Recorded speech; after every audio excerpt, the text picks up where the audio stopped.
Welcome back to Turpentine VC, a podcast where we discuss the art and science of building successful venture firms, VC to VC. Today's episode is a special interview with James Currier, partner at NFX. In the conversation ahead, we dive into why founders are more authentic at the accelerator stage than at the seed stage, why he's skeptical about B2B marketplaces, how NFX approaches investments and decision-making, and more. This was recorded as part of a live event in 2021. Hey, everybody. Welcome. Very lucky to have a very prestigious guest, James Currier, co-founder of NFX, which is a network effects-driven venture capital firm. James, welcome to On Deck Angels. Thanks so much. Super fun. So I'm curious to start this interview by asking you, and this can also be by way of introduction to people who don't know your story. Basically, how did you sort of figure out your sort of investor firm fit, or in terms of your perfect career fit? You'd been a longtime operator. You'd worked in venture before at Battery, I believe it was. Yep. And so how did you figure out that NFX, that starting a firm and then this type of firm was the perfect sort of fit for you relative to, you could have started a company again, you could have joined a firm, you could have done a number of things. Yeah. So I graduated from Princeton, and there was a company that was advertising that they had a job slot in venture capital. I don't know what the hell that was, but I knew entrepreneurship sounded interesting. And then they decided not to hire anybody that year. And so I tracked them down. It was a company called Summit Partners. And back in the 90s, they were hot. And they ended up not having a job. They didn't hire anyone that year. So I went off and did other things. But then later on, I came back to it. About 2.5 years later, I came back. They made me a job offer. I turned them down, moved to Asia. And then I came back and said, hey, 2 years later, and I said, hey, guys, you want to give me a job? And they said, screw off. You don't say no to Summit Partners. You know, no one ever gets those job offers. You shouldn't turn that down. So I went to Battery, and Battery gave me a job as an associate. And I was smiling and dialing, trying to sell Battery's money. Battery was copying Summit and TA's model of smiling and dialing. And I learned a ton, and I owe a ton to the Battery guys, wonderful people. I didn't enjoy myself very much at Battery. It was really a hard environment for me. It wasn't super creative. It was more money management rather than venture capital. But they give some of the highest and most consistent returns in the industry. I've asked limited partners recently, like, who gives the highest and most consistent return? And a lot of people say Battery. So you should know that their model works like crazy. It's just not that much fun to work there for me. Okay. And so I got that experience working for 3 years at Battery. And while there, said, we should be using software to run these firms. Why can't founders find out about all the different investors? And why can't the investors just have the founders sort of, fill something out so they can see which ones are going to fit with them? And that was back in 94, 97. And still nothing was happening. So I went off and, ran companies for 15, 17 years, raised money for 4 venture-backed companies, moved to the Bay Area, of course, in 2000, and then started angel investing after I sold my first company. And, first things were things like Flickr and Goodreads and,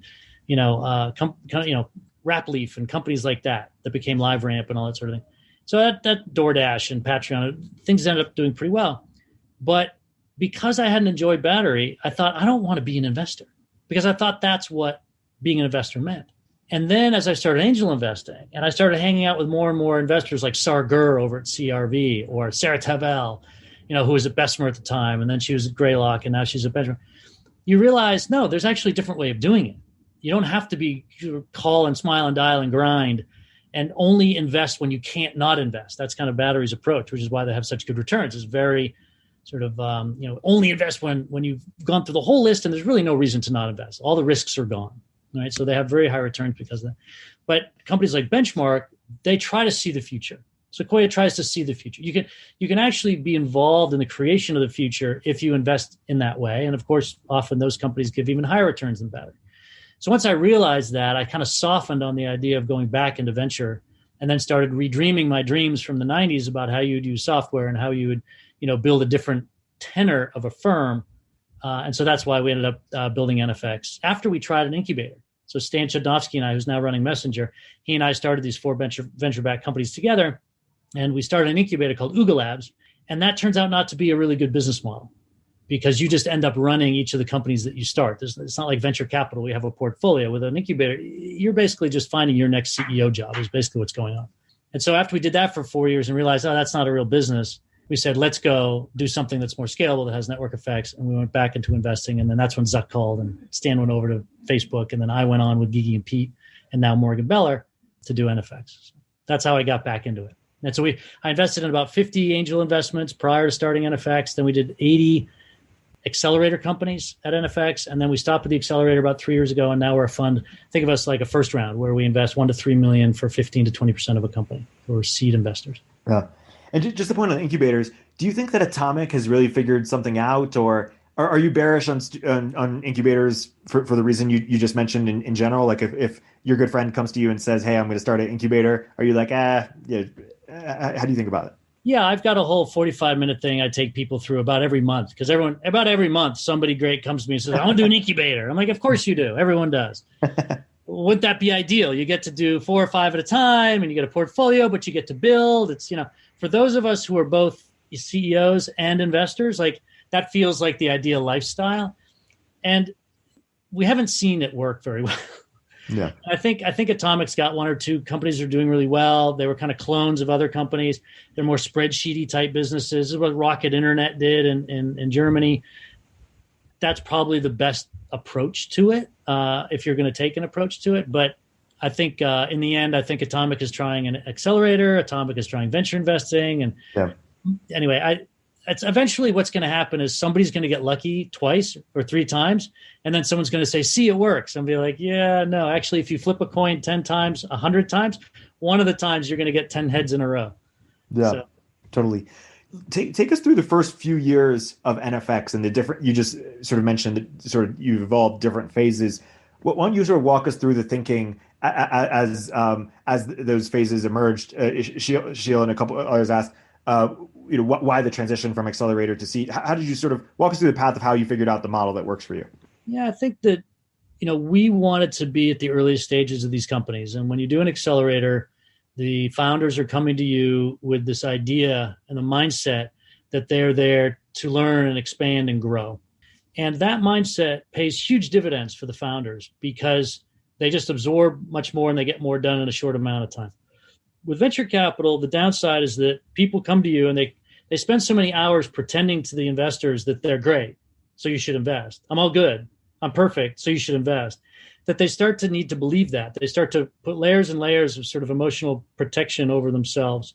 And they have to kind of believe it in order to get up every day and pitch that 6 times a day until they raise their money. And so often once you put a venture investment in, there's not as much absorption. There's not as much speed in the founders. And there's a lot of pretend. There's a question as to whether you should trust your investors and just, keep the board thinking that things are going great because they're going to be the gateway to your next fundraise. And it's just not as authentic as the accelerator model. So that's where we started. We started with the accelerator model because it'd be more authentic. And then what we realized is that an accelerator model needs to be really scaled up in order for it to sort of do what we wanted it to do. So we either needed to invest in a smaller number of companies and get larger percentages of equity, like 15 or 20%, or we should scale it up to 100 companies per class. And in the end, we decided to scale it down. So instead of doing 60 investments a year, 30 investments a year, we'd do like 15. But we would just take twice the equity and sort of make it work that way, and then work more closely with companies that are later stage and a little closer to product market fit. And that gave us the ability to have time to go off and build software, build content, to do a bunch of other stuff we wanted to do in terms of building out the ecosystem. So for me, it was more a choice about what's the impact I'm going to make, right? Because none of us at NFX take salaries because we're sort of post that. And we take all of the carry and we put it into software and content and supporting the companies and into the platform.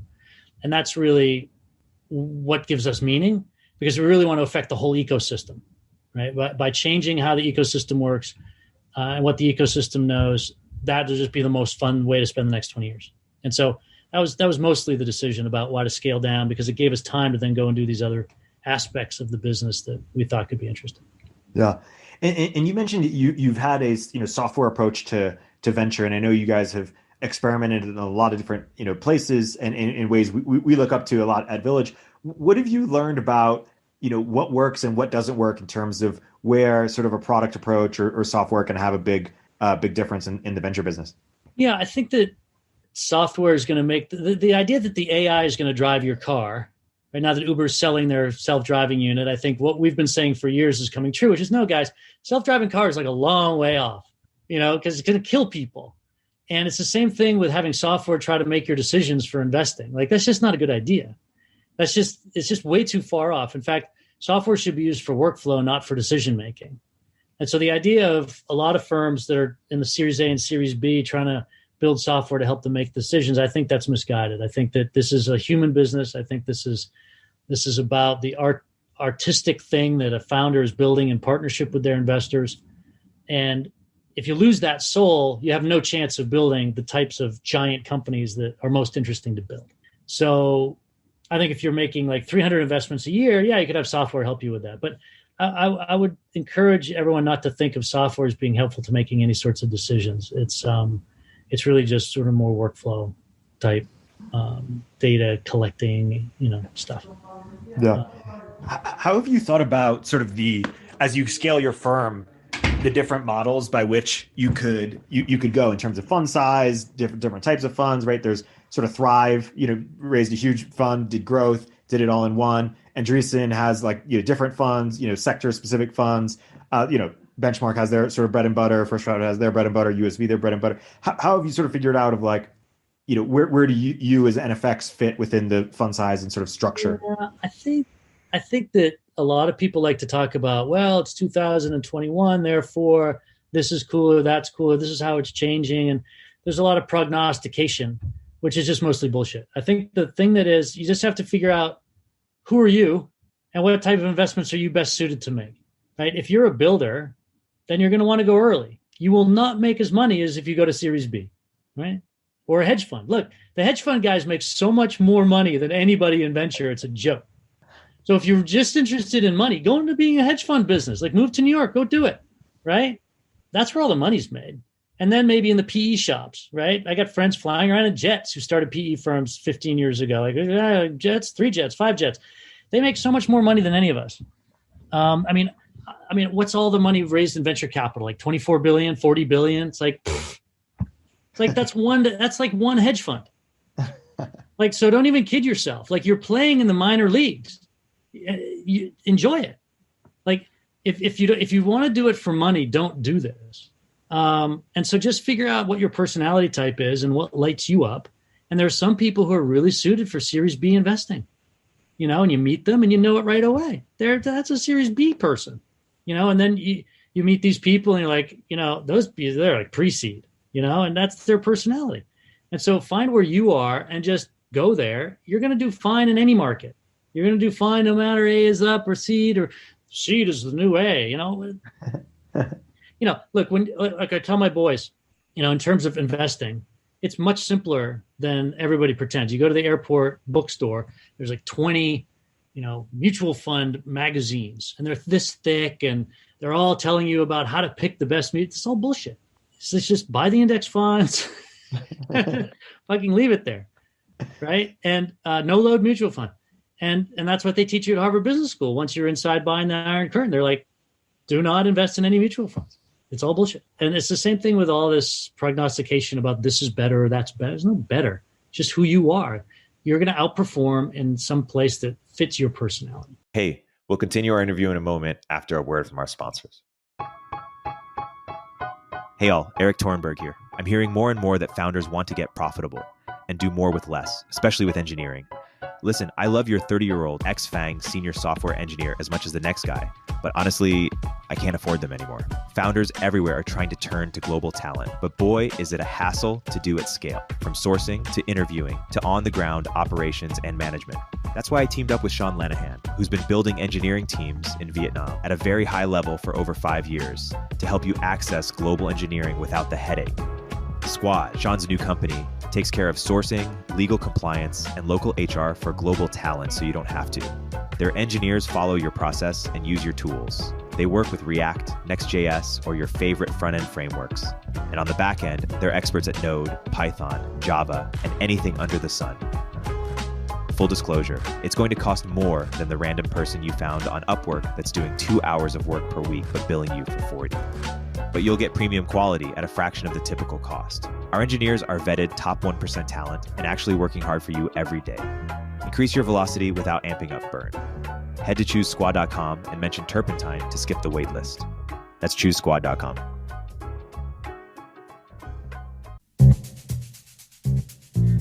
Hey everyone, Erik here. At Turpentine, we're building the first media outlet for tech people by tech people. We're the network behind the show you're listening to right now.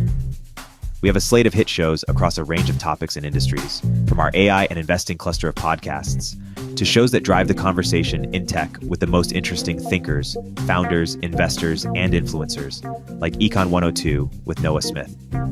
We're launching new shows every week, and we're looking for industry-leading sponsors.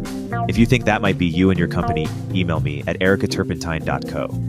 That's ERIK at turpentine.co, and let's partner together.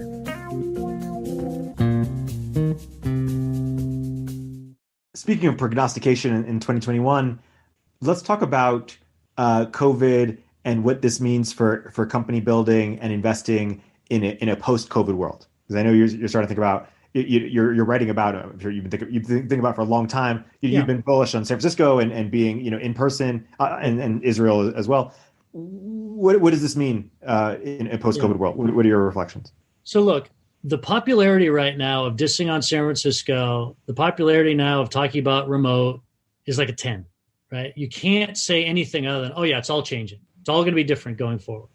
I would like to, suggest a more muted view of that enthusiasm for remote everything all the time, everywhere, whatever. There are going to be places where remote works great. When you've got a giant company and the culture's set and the product market fit is there and everyone is just kind of doing the same thing every day, like the creativity goes down and this sort of repeat activity goes up. Those companies are going to be great for remote because people can be trained to do a thing and they do it over and over again. That's great. Working on a division of a department of a vertical within a company, and you're working on a little widget of a widget. That's great. Remote's great for that. But if you're trying to cook up something that's creative, you're trying to cook up something that's fast, if you're trying to cook up something, that's on the other end of the spectrum. And the human brain is structured in a way that the bandwidth is much higher in person, such that at that stage, with 4 people, 3 people, 12 people, 28 people, the in-person is going to still make a huge difference. And yes, COVID has shown that we can do more remote than we thought. That's fantastic. That won't change. But in terms of where I expect the great companies to come from, they're still going to come from the cities with a good tech infrastructure. And that's San Francisco, that's New York, that's Seattle maybe, and a few other, obviously Tel Aviv, a little bit of London, and mostly Beijing, right? But they put the banks in New York in what was it, 2050 or 2000, or what was it, 1750, 1770? It's still there. Right? They put the movies in LA, and in the 70s, there was all these articles, LA's dead, it's all moving to New York. It's all moving to New York. And people say, what's the evidence? They said, it's Woody Allen. Well, what other evidence? Woody Allen. And what else? Well, Woody Allen. Like, this was the thing in the late 70s, early 80s. If you look back and look at the articles, LA was dead. And LA still is where all the screenplays are written and still where all the money moves. And yeah, you've got some filming that goes on in near Atlanta or New Zealand or whatever, but 90% of the revenue flows through LA. In that industry. There's network effects to these industries. And I expect the network effects aren't going to be disrupted. 10,000 years of city centers being scalable, mathematically provable, superior engines is not going to be upended by Zoom. Yeah. It's possible. It's possible. Anything's possible. It just doesn't seem likely that the math will be completely reversed. We're still going to see clustering in major cities. That's my thought, is that I'm all for remote. I'm all for hiring really specialized technical people far away that you can't get unless you do that remote. And now that we're culturally learning how to handle remote better, yeah, that'll be helpful. But how many companies are really dependent on 4 or 5 highly specialized technical people that you can't find in the Bay Area, that you can't find in Tel Aviv? Not that many. Some, but not that many. Probably not your startup. Splash some cold water on the hype.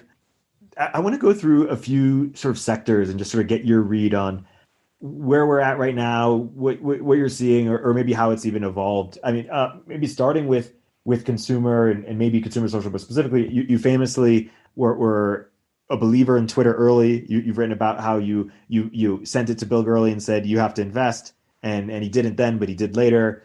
You also invested in Meerkat, with Life on Air before, and then became House Party.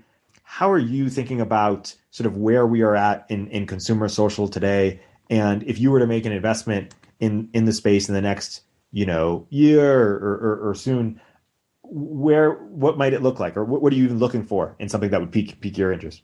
Yeah, it's tough. It's a tough one. I feel like COVID has opened up some new emotional and social needs that people have filled. I mean, Zoom largely was the beneficiary of it. Where was Google Hangouts? I don't know, but they missed it, right? Those social needs were picked up by the existing players mostly. I'm not sure if we've gotten any big new networks that have been formed during COVID. We'll see what emerges out of it. Look, the challenge with social mobile or social anything is that there's only a certain amount of reservoir of emotional and psychological needs that people have. And that's what these things are serving. They're not serving a utility like, I need to do better finance on my B2B transaction. Like, you can just go build a company to do that because that isn't being done today and someone needs to do it. But in terms of our emotional and social needs, like, they're largely being taken care of, not great. And so it's hard to squeeze in to give human beings enough reason to build a whole nother graph. So that's been our challenge, is to find new reasons for that to take place. And first thing I would be looking for is someone who's extraordinary. Like this guy, Ben Rubin, he's just, when I went to Israel, I met with 45 companies, and that was the only company I invested in. And then I helped him move back to San Francisco and, was very tightly intertwined with the development of Meerkat. And he's just a very special person. And it takes that kind of a talent to do it at this point, because it is on the end of the spectrum toward entertainment. Like, it's right next to Hollywood. Like, Jerry Seinfeld just has something about him, right? George Lucas, Steven Spielberg just has something about them. You need those people in order to make media work, because the nuance is so high. Social media is near that on the spectrum. Right? It's not enterprise sales software. It's the other end of the spectrum. And so you need very specialized types of people who are both very analytical from a math perspective, as well as really good with language, really good with emotion and with psychology. And that type of person, there's not a lot of those people. There's just a few people who have the brain with both of it happening in the same brain. So that's the first thing I look for. The second thing I'd look for is just some sort of really blunt hook. Like, I loved the story of Bumble. It's like, it's Tinder, but I'm a girl and it's for girls. I get it. Like, super blunt, and then she sells it for whatever, $1.5 billion or whatever, like 2 years later. It's like something super blunt that makes enough sense for people to build a new graph. So those are some of the things I'd be looking for. Are you a believer in sort of the seven deadly sins that you have to, every social network has to solve one of, speak for one of those sins? Or how do you think about user behavior that way? I bet if I analyzed it, I would probably agree with it, but I don't look at the world that way. No. Yeah. In the same way that I don't see business plans, and some people say, look, in your business plan, you have to say what the problem is. I'm like, no, you don't. You could just say the world would be amazing if we did this. Yeah. Like, what problem was Twitter solving? What problem was Facebook solving? Like, nothing. It was just, they were saying it's going to be amazing if we get to, see everybody's photo. Yeah. If in 5 years or some period of time, LinkedIn is like meaningfully disrupted, I know we talked about it back and forth. I was trying to crack that nut. It's a point. Like, what could that look like? That's Mount Everest. LinkedIn is Mount Everest. They have been much less disrupted than Facebook. I mean, their network effect is so solid for various interlinking reasons of both psychology and the network effects and the fact that it's related to money making and stuff like that. I don't think LinkedIn will be disrupted. I think other things will be born around work that don't look like LinkedIn at all. But I don't know what they are. I'm waiting to see what they are. But I don't. Anytime, like, I invested in 6 companies that were trying to disrupt LinkedIn over the course of, 15 years. All of them failed. So I'm at the point where I'm just like, look, if you think you're going to disrupt LinkedIn, I can guarantee you're not. If you think you're going to build this other cool thing while LinkedIn continues to do the LinkedIn thing, then I might be on board. I thought Trellis was a cool approach. Yeah, that could have been okay. Didn't happen. Yeah. Do you see any opportunities or holes in social where the same social graph could be implemented in a 10x better way, or are new graphs most important? So if you want to grab an old graph, you have to be so stealthy and so deceptive to the owner of that graph that they will let you do it. And we haven't seen any good examples of that. Rick Marini tried to disrupt LinkedIn by building the next LinkedIn on top of Facebook's graph. Yeah. And, they saw it coming. Or CubeDuel tried to build it on LinkedIn's graph. They stopped them. Or, even Google has implemented a lot of restrictions last year, a year and a half ago, on how you could use the Gmail graph. It's like, it's hard to build your graph on someone else's graph. I think you need to build a new graph. Yeah. I think you need to build a new graph because unless you can build a graph so violently and so quickly and then get off it, both things have to happen. I think it's hard to make that transition. The platforms are no longer stupid. They're run by smart, young, paranoid people. And I remember now Stan's at Facebook. Like, he and I would always sit there. Why doesn't Facebook just stop them? Or why doesn't Google just stop us from doing what we're doing? Like, we're making these big companies on their backs and they're not doing anything. This is great. If it were me there, then I wouldn't let us do this. Yeah. And then of course now he's there. So at one point, I believe Tickle was a dating site. Is that correct? Tickle had a Tickle matchmaking area to it. Yeah. It started out as a testing site and then added matchmaking, then added social networking. And you mentioned the hookup bubble. Could you see yourself investing in a dating company in the next year or two, or do you think unlikely? It's pretty unlikely, but I see probably 2 a month. People always approach me with the matchmaking sites because I used to run one, and they need to get viral and they need to have retention and conversion and all the stuff that needs to happen. I had a good friend, Sam Yegan, who started OkCupid and worked on that for 8.5 years. And there's very few product people as talented as Sam. He's in the top 20 or 30 in the world. And he worked on that for 8.5 years and sold it for, I think, $40 million. It's like, that's cool. But it's tough, man. It's a tough space. And it's tough because just the business is like, once you make a match, you lose the customer. Basically. Yeah, there's so much churn. There's so much competition. The CAC is high. The retention's low. Tinder hopped on the mobile bandwagon 10 years ago. And then Bumble hopped on the Tinder bandwagon, which was great. Glad to see that. Plenty of Fish jumped on that. This is a totally free thing. This is back in 2002 or 3. There just haven't been that many big successes. And everyone wants to do it because it's fun. It's like travel companies or loyalty for bars. It's like, yeah, that would be fun. Yeah. You have to be really suspicious of founders who want to do all these companies because there's just too much fun. And in the audience, you had a question on this topic? Mike Maples had written this article, I think like much earlier in the pandemic year about, maybe it was even before, about sort of backcasting and inflection points. And I know he's part of the NFX network to some degree. And I kind of wanted to get an understanding of like how you build culture at NFX to like think about inflections. I like to do this, look at different industries and look at what's trending within them and seeing what I could bring to different industries from other ones. So I'm just curious how you build that into your culture there and how you think about it. So you're asking, how at NFX do we talk amongst ourselves and build a culture where we can productively discuss seeing the future a little bit so that we can have a prepared mind for the companies we could invest in when there's an inflection point? Is that? Yeah. Or how do you maybe spur people to be watching for inflection points, and how do you think about, building that in? Yeah. How do we train the CEOs, or how do we train ourselves as investors? Yourselves as investors. Yeah, it's a great question. So there are some firms that do so much thinking that they kind of come up with their own theses. They might start companies. They might always be looking for companies. They'll do a survey. Battery, Bessemer, USV. These companies look for the inflections. They look for the theses that they want to follow. And that's a great way to go. There are other firms like NFX for the last 3 years where we are just responding to the inbound. Got it. The door is swinging in so much that every day is just a treadmill to try to respond appropriately to great founders who want to talk with us.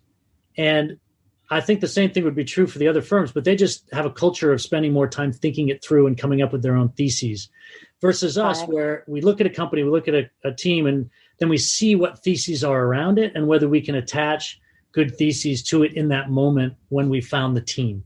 And go ahead. Yep. And one's I a was little going to more say, academic, and one's just a little more sort of, off the cuff. right. And so in what I'm hearing, I'll just play it back, is like in this case, because you've built a culture externally where, founders who are like maybe a lot more innovative know that they would have an ear, that they would have an ear at NFX. Yeah.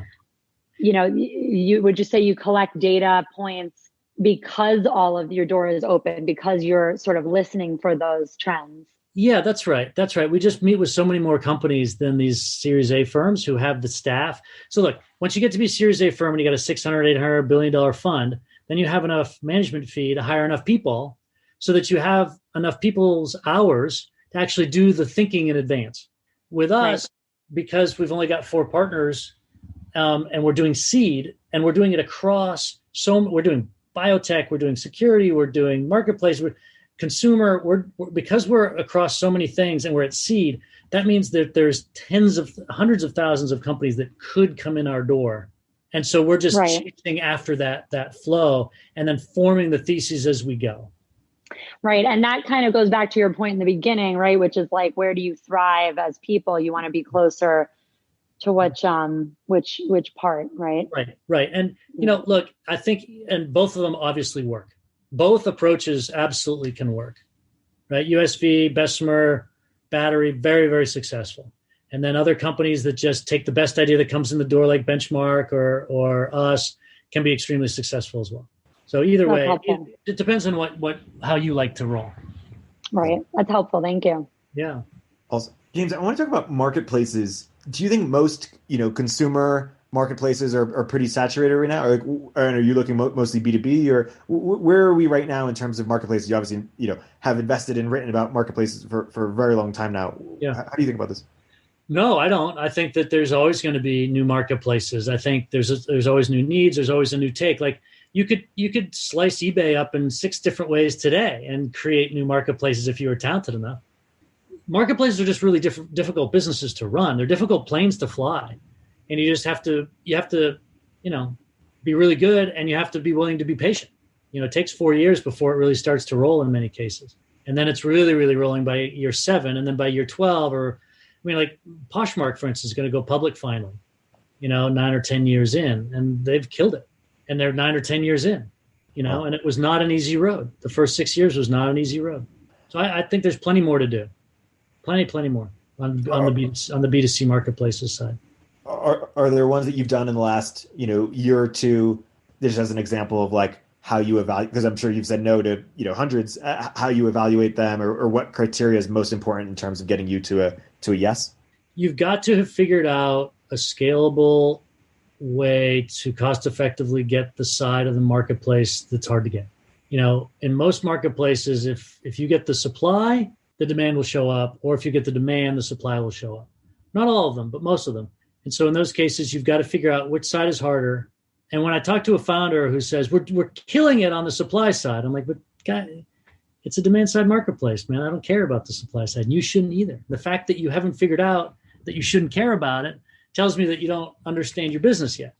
And when you come back to me and say, okay, I figured out supply, that doesn't matter. What matters is this, and this is how we're trying to crack it. I'm like, oh, now you're backable, because at least you're focused on the right problem. Even though you haven't fixed it yet, you at least are thinking about it properly. So that's the main thing with the marketplaces, is which side is harder, and then is there an inexpensive way to scale it up? And sometimes that could be Facebook. Facebook is a very scalable platform, or Google. Those can be scalable channels. They just have to be cost effective, and it's really hard to make them cost effective these days. One other space that you've thought a lot about and written about recently as part of your broader tribal network effects piece is around universities and education more broadly. One, maybe you can define tribal network effects, and then I'm curious to just get your take on if you were going to compete, try to disrupt higher education or create a competitor, what approach you might look for either in creating or investing in one. Yeah, sure. So the tribal network effects that we've just written about, sort of the 15th network effect on the map, is basically the idea that we're all familiar with from school, which is once you've attached your identity to a group of people, when that group does well, or that word, that brand does well, you do well, right? So I went to Princeton. So every time someone says, well, Princeton founder, just raised 10 million. You're like, yeah, all right. That means that there's some little bit of benefit for me that person, because I've attached my identity to that thing. Like I'm helping Facebook with their network effect because I'm on Facebook, let's say. But if someone says Facebook sucks, I'm like, yeah, it does suck. I don't defend it. But once you've created a tribal network effect and someone says, well, Princeton sucks, I'm like, no, it doesn't. I'll defend it. And so you actually defend the integrity of the value of the network because that value accrues to you in a way that is more social. It's not on wires and in the chips. It's more social. It's in the language. It's in how we all interact with each other. And so getting that tribal network effect going is very valuable for the people in the tribe. And, it's hard to do, honestly. And so if you were trying to take on education, you would just figure out something that wouldn't require a building and all that expense to create a tribal network effect and to get people actually sharing information. And I think you're doing a great job of that, Erik. You've studied this well enough, and that's what you're doing with On Deck. I think it's spot on. Thank you. I'm curious how you think about your network effects approach as you think about different verticals that you've invested in that maybe you got up to speed on quickly, like you guys have gone deep on bio. How do you recommend other generalist investors here sort of getting up to speed on new categories, and then sort of how have you applied your unique investor approach to it? It takes somewhere between 4 to 24 months to get up to speed on a new category, and bio it takes probably 8 to 10 years. Healthcare takes about 6 to 8 years. So I would not encourage people who are not healthcare people to try to take on healthcare, honestly, because I did that. And it took me about 8 or 10 years to know enough to be dangerous in healthcare. When I started a company, I raised $68 million for Jif, from Venrock, and from Johnson & Johnson and GE and all the people in the healthcare industry. And it was a long, hard road and a lot of mistakes and a lot of learning. And the same thing with bio. Like, we've gotten into bio because we know that bio is like the next thing, right? Like the last 25 years, because the internet has been great for software, and software will continue to be better than other types of businesses for sure. But it's not going to be as good as it was probably, because we're just, it's like railroads, right? It was good to build a railroad between 1830 and 1870. But if you're building a railroad in 1880, it's like, steel's expensive. People have unionized. You're doing a small spur out of Atlanta. There's just not a lot left. The juice is kind of gone. And at some point that will happen with software. It's not soon, but it'll start to happen. Whereas biotech, we're just getting going with synthetic biology and computational biology. I don't know if you just saw the news this morning, Google Fold or whatever, is unbelievable. Like what the AI is able to do around that. So, but none of us in the firm are bio experts. We don't have PhDs in biotech. So we have leveraged people outside the firm so far to help us with those investments, and done so very successfully. But it wasn't that we became experts. We literally depended on other people. And so I would suggest that for anybody looking to get into sectors like video gaming. If you haven't been in video gaming for 4 or 5 years, it's a really hard sector to invest in. I don't know what percentage of our total investments are in gaming, but it's like 18% of our total fund. It's like Gigi and I both ran gaming companies and for like years and years and years. And so it just takes years of going, oh yeah, I tried that and that sucked. I tried that and that sucked too. Because most things break, most things don't work. And so finding the things that are more likely to work, it takes a while. Totally. And I would say this, I think that the question is actually more powerful than you might imagine, because if you look at great investors, it's not typical that they just invest in a lot of random ideas. Typically, they've chosen a sector that's really good for the next 10 years, like people who picked SaaS in 2001 or 2000, right, and invested in Salesforce and then in all the other SaaS companies afterwards, like Emergence, right? Like Emergence picked SaaS 16 years ago, and they've done great. And they just stick to it because it's big enough and it's focused enough, and they know what they're looking at. Every person who comes in that front door, they know exactly what they're looking at. They know the metrics. So I would encourage people to think really carefully about which sector you focus on. Yeah, that's a nice segue into Lucas's question. Lucas, can you hop on? Yeah, I guess basically my question was, hey James, my question was, given how crowded the industry has gotten compared to a few years ago. How do you think about the market for generalist investors today? What do the next 5 years look like in your opinion?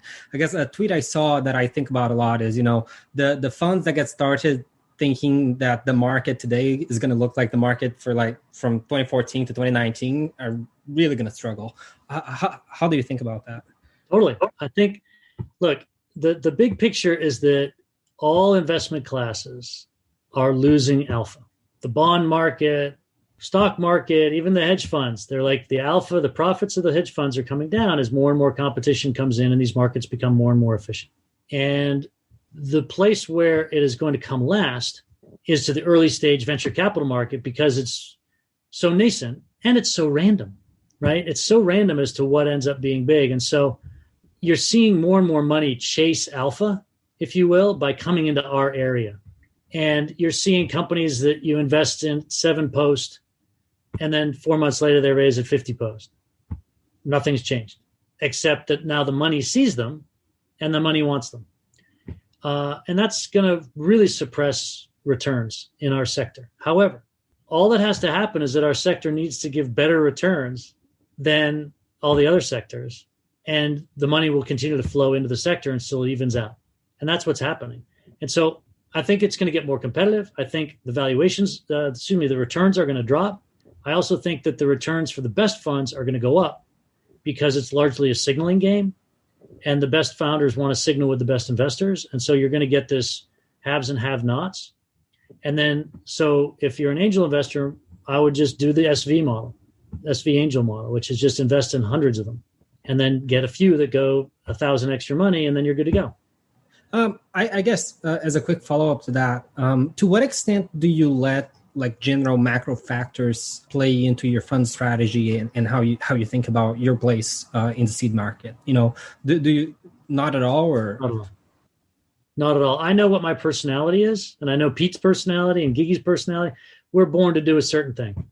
And if it's like a bad time to be a seed investor for the next 10 years, we'll still outperform all the other seed funds, so I don't care. We'll still get to keep doing it. We'll still make an impact. We'll still produce software. We'll still produce content. We'll still educate. We'll still have fun. We'll still make a difference.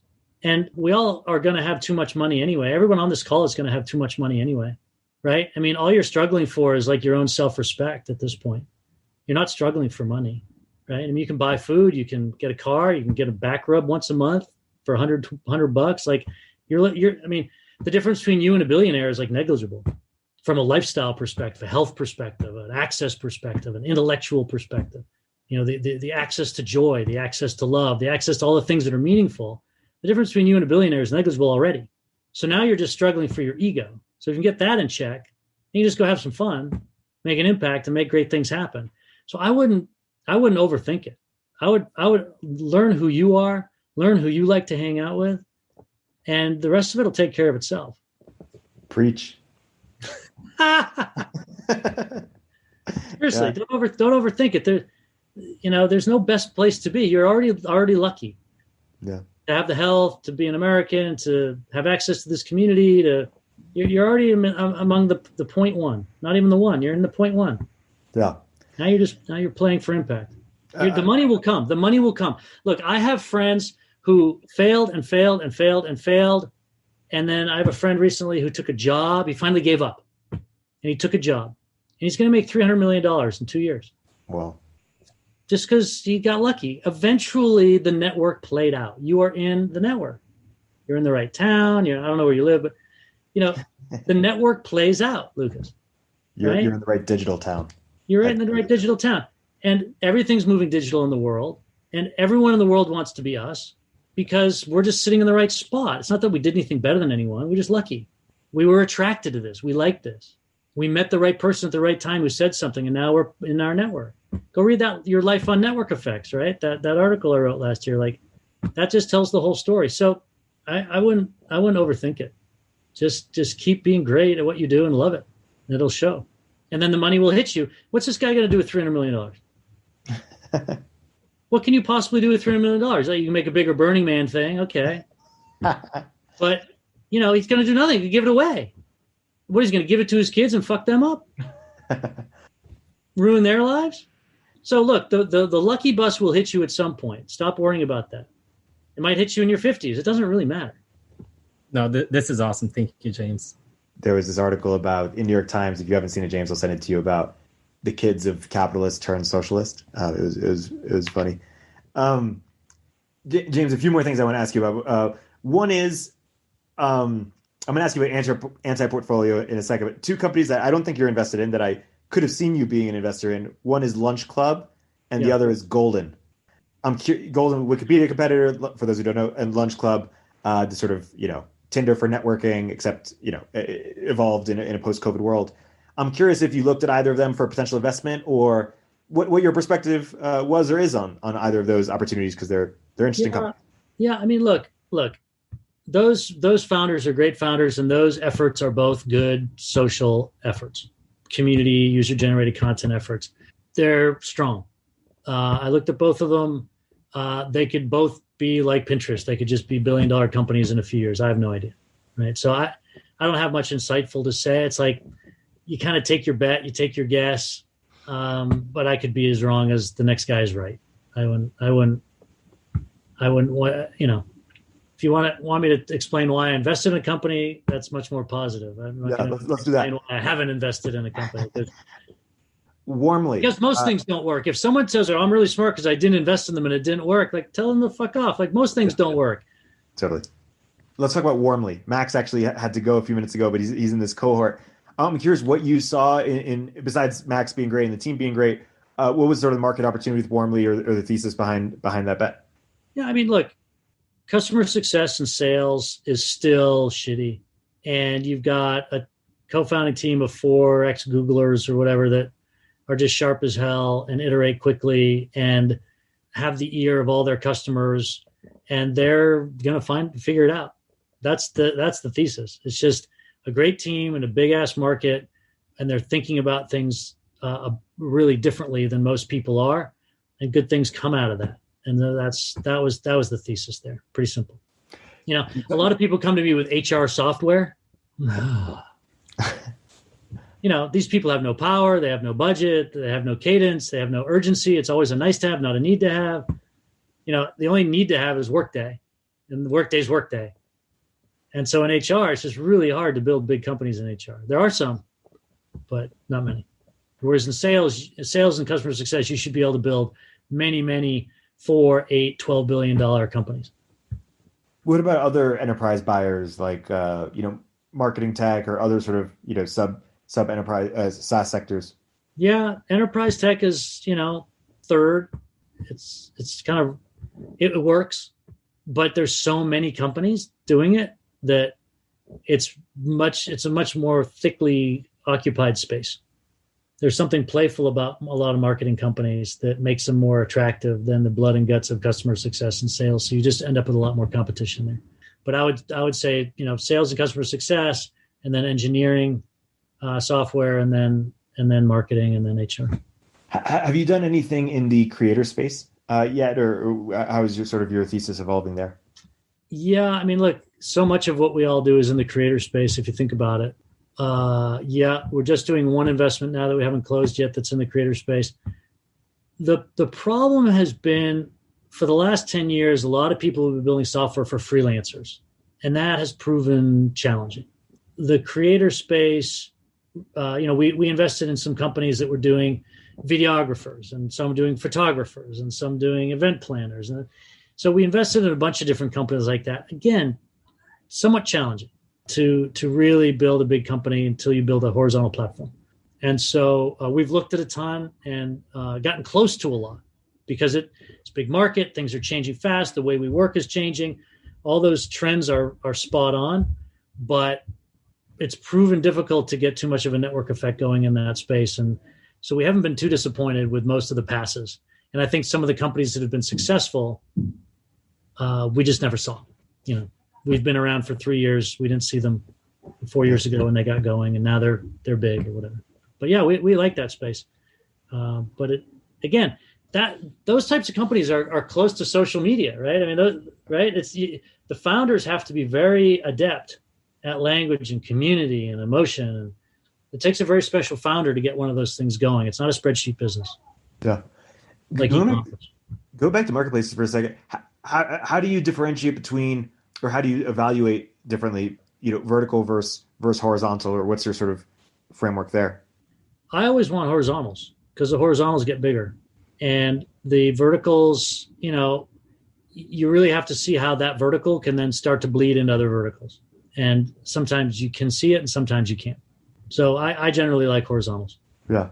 When you're what's important to you when evaluating B2B marketplaces? The B2B marketplaces are a lot harder than B2C because the people in your marketplace are fighting you. Whereas the B2C marketplaces, they're not fighting you. They just want the convenience and the selection. They're not fighting you for margin. They're not fighting you for financing terms. They're not bringing their bank to compete with their loan that you're attaching to the transaction. Your customers are much more savvy in B2B. And so that for 20 years has proven really difficult. We've been investing in the last 3 years again in B2B marketplace, and we'll continue to do so. I think we actually think it's going to get hotter. But you've got to figure out a way where there's actually a win for somebody. Because most of these marketplaces say, there are these transactions happening, now we're going to digitize them. I don't generally think that has worked in the last 20 years. What I've seen is there are transactions that are not happening because there isn't enough software being applied to the problem. If we applied software, could we create new transactions that weren't taking place at all before, right? And that's typically a good place to mentally start, because now you're going to put people into business who weren't in the business before. So they're just happy to be there. They're just happy to be getting some revenue. So they're not going to start out fighting you. They're going to let you do your thing for 3 or 4 years and get up to liquidity before they start fighting you. And that'll give you a much better chance in many cases. The other thing we've seen is that often moving into an area where there's a lot of brokerages or brokers, and just doing the brokerage better with more software faster, you can start to take a lot of market share and get a lot of momentum. And then you can explore how much of this market can be replaced with software and how much needs to stay brokers.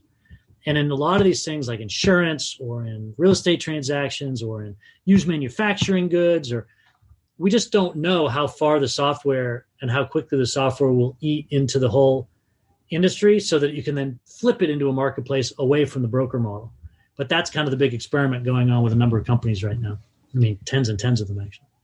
James, quick follow-up on that. And you may have just answered it in that last part, but earlier, about a minute ago, you said you guys are really excited about B2B marketplaces and you think they're going to just keep getting hotter. Is that because of what you just mentioned as it relates to the software kind of eating into the brokerage model? Yeah, I think that is going on. And I just think that it's kind of stupid, but everyone who works at these B2B companies is on Facebook. They're on eBay. And then they come to work and they're like, really? And so now that everybody's gotten comfortable with those interfaces on the B2C side for the last 5 or 6 years, and now that the 70-year-old old owner has turned these things over to their 46-year-old son or daughter, and she's sitting there saying, I'm not going to keep doing it like Dad did. I'm going to do it the modern way. I at least want to be a modern firm. I want to use more software. So they're leaning into it emotionally, as well as saying, I can actually grow more if I use this software. So I think they're looking for opportunities with software. And I think those that don't use the software will then be left behind. But before, we couldn't get any of the gazelles to break out of the pack. The pack was all moving together. But now you're getting some younger folks who are starting to break off and actually use the software. And they're going to get such advantage, hopefully, that everyone has to come along with them. And you're going to, like a can opener in these industries. Now, the fundamental challenge about B2B is that most of the margin that exists in B2B, because most things in B2B are commodities. Plastic tubing is plastic tubing. Cement is cement. Because you can multi-source almost anything in B2B, the only margin that's left is in the relationship. I'm going to take care of you, Darla. I always come in, I always come through for you, Darla. When you had that squeeze around Christmas last year, I was there for you, right? And that's where the margin comes. And so that's why B2B has been so resistant, is because once you make it really transparent and you take away those relationships, all the margin goes away for most of the people. And so nobody wants the software even near them. They can smell the end of their company coming. And so everyone just turns a cold eye to it and drags their feet, and then you run out of money. right? Your venture capital dries up before you can actually get the liquidity. We saw that for a decade. Just a couple more spaces, and then have someone else ask a question. I'm curious how you think about the sun has gone down, Erik. The sun set over the bay. We got you for eight more minutes, James. Healthcare and fitness. On fitness, you've invested in FitMob. I'm curious if you think an approach like that, or a marketplace for trainers, or approach like Future Fit will work, or how you viewed the fitness space. Are you unlikely to make a bet there? And then consumer, you've done, I think, is Impossible or Solve. Maybe it's not Impossible. I forget what it's called. Something Health. How have you sort of approached Incredible Health? Yes. How have you approached those two spaces? So we are very unlikely to make a fitness marketplace bet. I would say that every week we see 3 business plans for fitness marketplace. And in fact, it's so bad at this point that we want to actually build a website just for business ideas you shouldn't start. And that before you start a company, you should come to this website and look at all the categories you should not start a business in. And the number one would be a fitness marketplace. It would be right at the top of the website. Because the trainers are churn, or like I don't know, there's a million reasons. The ASP is too low. The churn is too high. The CAC is too high. The number of competitors is too high. The number of substitutes is too high. It's like everything's wrong with that market. And I'm sure there's going to be a breakout and whatever. And then James was wrong. I remember he said in 2020 that it would never work. And anyway, I guess it's more accurate to say we don't feel as if we can pick of the 1,600 entrants in 2020 to that market, which the winner is going to be. That's, I think, the fair way to say it. I'm sure there'll be a winner and it'll be glorious, but it won't be pickable until it's already won. So those markets tend to be Series B investments. Like you wait until something wins and then you just stick 20 million at 140 and you get your 6 times return. That's a great Series B investment. It's not, those types of markets aren't great seed investments. But James, it's different this time. That's what I get every time. It's different. And then on the healthcare side, you have to be very careful with healthcare, particularly around software. It's an industry like education that resists software for various reasons, many reasons. There have been almost as much money invested. There might be more money invested in healthcare software than was ever returned in the whole sector. It might be a net negative returning sector. I don't know. It'd be close. If you take out Livongo, it's definitely a net negative sector. So you have to be pretty careful. And I think a company like Solve, which is doing basically mind body for urgent care clinics, that makes sense. It's workflow software for these small businesses, basically, just like with mind body. It can be a really good business, but it's not really healthcare per se. It's more about scheduling and checking on insurance and stuff like that. And then Incredible Health is a company that's helping to place nurses in hospitals. And that's just like, any of these placement companies. It's just they've picked a vertical and they've had to figure out the nuances of the healthcare vertical, but it doesn't touch insurance. It doesn't touch Medicare.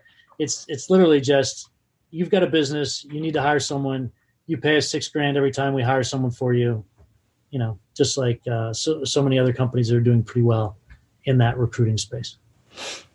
Among friends, tell us what else would be on that website of business ideas we should avoid pursuing or investing in. Save us time, save us money. Bar loyalty. Like, I'm going to do live performance ticketing. I'm going to do bands. I'm going to do international travel. I'm going to, it's like all the things that are like fun. Like, so people have these, they're 28, they're 34, and they have this fantasy that they're going to build $1 billion company while doing the thing they love. Whereas the people who are making money are people like Max Levchin, who's like, I'm going to do financing for all the stuff you buy at Walmart. Like, boom, let's go public in 4 years. Or I'm going to do financing for B2B marketplaces so that we, do. These are the types of businesses that get big, not, Look, the time to do fun businesses that became $1 billion businesses, that was like 2000 to 2009. It's over now. Sorry, you missed it. It happened for like 9 years. It's done now. I'm kidding, but yeah. No, I pursued a music startup in 2012 for 3 years, so I have the scars to prove it. Yeah, exactly. Shahroz, want to close us out?